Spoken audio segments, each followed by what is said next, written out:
कल कल बहती कालिंदी और कालिंदी के बगल में भगवान श्री कृष्ण से जुड़ी हुई तमाम यादें हैं।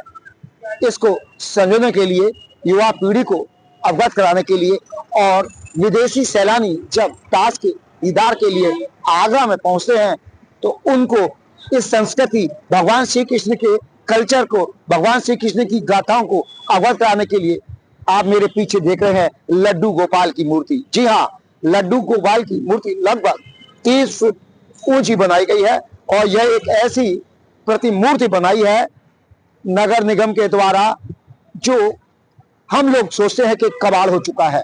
जी हाँ, ऐसे कबाड़ से तैयार कर ये मूर्ति को बनाया गया है। बताया जा रहा है कि इसमें करीब 50% से अधिक जो सामग्री है उपयोग में लाई गई है वो कबाड़ से बनाकर तैयार की गई है।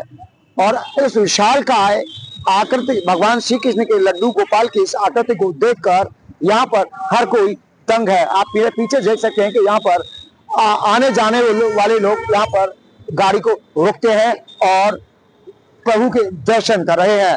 जिस तरीके से आप लोग हाथ भी जोड़ रहे हैं और युवाओं की यहाँ पर एक लंबी फौज लगी है। यहाँ पर युवा लगातार आते हुए दिखाई दे रहे हैं। सबसे बड़ी बात है जिस तरीके से नगर निगम ने इस दौरान, जब 144 साल बाद एक ऐसा संयोग हुआ है जहाँ पर प्रयागराज में महाकुंभ चल रहा है और ऐसे महाकुंभ के दौरान यमुना किनारे कालिंदी, कल बहती कालिंदी के बीच में यह लड्डू गोपाल की मूर्ति लगाई गई है, जिससे आगरा के साथ साथ, उत्तर प्रदेश के साथ साथ विदेशों से आने वाले सैलानी हमारी कल्चर से, भगवान श्री कृष्ण की लीलाओं से अवगत हो सके।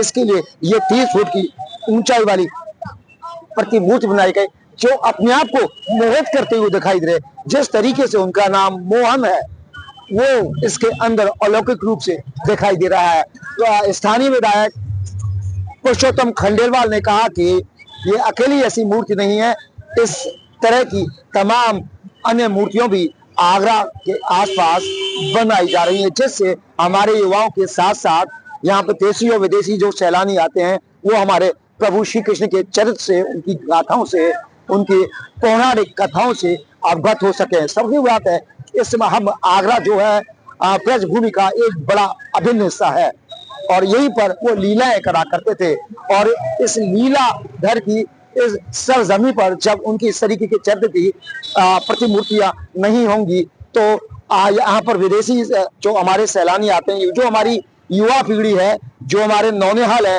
वो आके किस तरीके से भगवान श्री कृष्ण की लीलाओं से, प्रभु के चरित्र से किस तरीके से अवगत होंगे। ये एक नगर निगम ने बहुत अच्छी अनुपम अनुकरणीय पहल की। देखिए जिस तरीके से भगवान श्री कृष्ण की लीलाओं को लेकर, क्योंकि जब उनका जन्म हुआ था तो यमुना से ही होकर वासुदेव गए थे और उनको वहां पर भेजा गया था।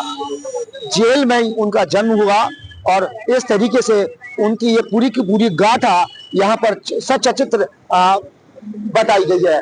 और नगर निगम के नगर आयुक्त अंकित खंडेलवाल इन मामलों को लेकर इस तरीके के हमारे जो वैदिक संस्कार हैं, वैदिक क्रिया हैं और हमारे सनातनी संस्कृत के सनातनी कल्चर को बढ़ावा देने के लिए लगातार प्रयास करते हुए दिखाई दे रहे हैं। अब देखना होगा कि जिस तरीके से यह प्रतिमूर्ति भगवान श्री कृष्ण के लड्डू गोपाल का ये स्वरूप यहाँ पर कबाड़ से बनाया गया, वो लोगों को बेहद आकर्षित कर रहा है।